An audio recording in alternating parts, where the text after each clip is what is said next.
24 চাই থকা প্ৰতিজন দৰ্শকক মই স্বাগতম জনাইছো।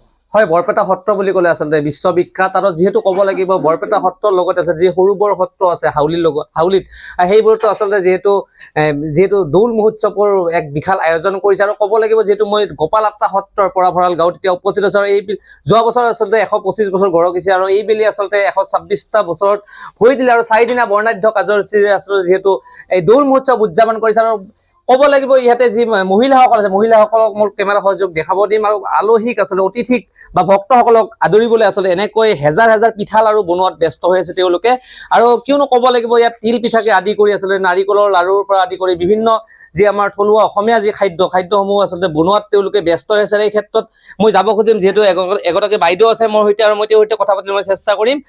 যিহেতু বাইদেউ আপোনালোকে লাৰু পিঠা বনোৱাত ব্যস্ত, কি ক'ব? পোনপ্ৰথমে মই হোলীৰ শুভেচ্ছা জ্ঞাপন কৰিছো আপোনাক। পোনপ্ৰথমে ময়ো অসমবাসী ৰাইজক লগতে তোমাকো হোলীৰ শুভেচ্ছা জনাইছো। এইবাৰ আমাৰ 126 সংখ্যক দৌল মহোৎসৱ, যোৱাবাৰ আমাৰ 125 সংখ্যক দৌল মহোৎসৱ আছিল আৰু তেতিয়াই আমি এই সিদ্ধান্তটো লৈছিলো যে অতিথিসকলক বা আমাৰ যিখিনি আলহী অতিথি আহিব তেওঁলোকক আমি থলুৱা খাদ্যৰে আপ্যায়ন কৰিম। তো সেই ধাৰাটো আমি এইবাৰো অক্ষুণ্ণ ৰাখিলো আৰু সেই উদ্দেশ্যটো আগত ৰাখি এইবাৰ আমাৰ গাঁৱৰ মহিলাসকলে একেলগ হৈ একগোট হৈ প্ৰায় 2000 মান বৰাৰ পিঠা, তেল পিঠা, তিল পিঠা, লাৰু বনাইছো যাতে আমি এই 4 দিনীয়া বৰ্ণাঢ্য কাৰ্যসূচীটো আমি থলুৱা খাদ্যৰে অতিথিসকলক আপ্যায়ন কৰি আগুৱাই লৈ যাব পাৰো। হয়, যেহেতু আপোনালোকে এইবাৰ 126 বছৰ ভৰি দিলে আপোনালোকৰ দৌল মহোৎসৱ, কি ক'ব খোজে হাউলিবাসী ৰাইজক বা বৰপেটাবাসী? অতিশয় আনন্দিত। এই সত্ৰখন আমাৰ 126 বছৰে পুৰণীয়া এই উৎসৱ এটা এতিয়ালৈকে যে আমি চলাই নিব পাৰিছো আৰু আগলৈ যাতে এনেকে আমি চলাই নিব পাৰো তাৰেই কামনা কৰিছো। বাকী ৰঙৰ উৎসৱ সদায় সকলোৰে কাৰণে ৰঙীন হওক এইটোৱে কামনা। হয়, আচলতে ক'ব লাগিব আবিৰৰ ৰঙেৰে ৰঙীন হ'বলৈ যাই আছে বৰপেটা আৰু এই ক্ষেত্ৰত আৰু এগৰাকী বাইদেউ আছে। বাইদেউ, কি ক'ব, কেনেকুৱা অনুভৱ এইবেলি? এইবেলিও মানে যোৱা বছৰত কৰি এইবেলিও আমাৰ উৎসৱটো মানে ভালকে পালন কৰা হ'ব।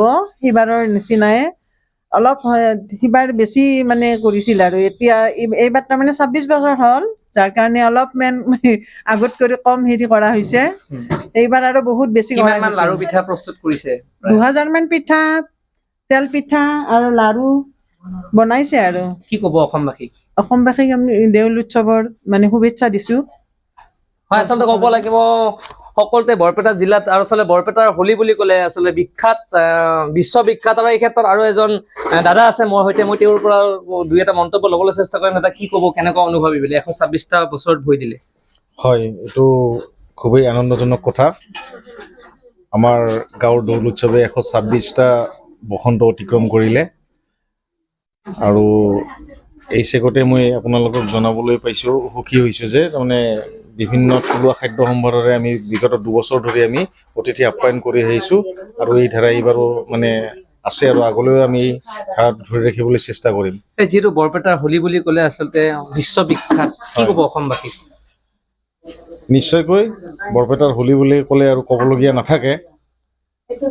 বহুত ভাল ধৰণে সত্ৰৰ পৰম্পৰা অটুট ৰাখি তেওঁলোকে মানে পালন কৰে দৌল উৎসৱ আৰু সেই ধাৰা আমাৰ সত্ৰটো সেই ধাৰা বৰপেটা সত্ৰৰ মতে পৰম্পৰা মতে আমিও দৌল উৎসৱ পালন কৰি আহিছোঁ।